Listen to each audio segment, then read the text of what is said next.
13 дугаар зууны Монголын эзэнт гүрний оргил үе, Ираны боолын зах зээл, ордны улс төрийн сүлжээ зэргийг эмэгтэй гол дүрийн өнцгөөс харуулдаг энэхүү бүтээл. Түүхэн манга Жадугар Witch in Mongolia албан ёсоор аним болж байна.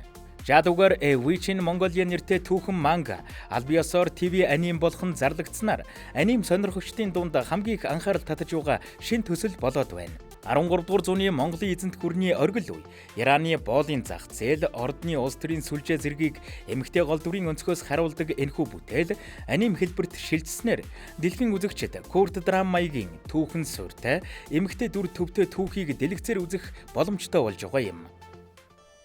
Газрын зургаас ганц л удаа харж байсан нутагта эцэст нь нэг ингэж ирдэг байжээ. Байж! Чи тэр намаа эргүүлж авмааргүй вэ нүү? Тэр сайхан өдрүүд одоо ердөө дурсамжуулан үлдсэн. Ахиж ингэж шатаалгахгүй дээ. Барагдчихсан хэрэгөө болох охин минь.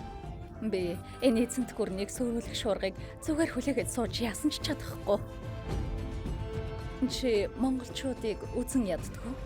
Тэд надаас байсан бүхнийг минь булаасан. Уучлахгүй. Яасан ч уучлах чадахгүй.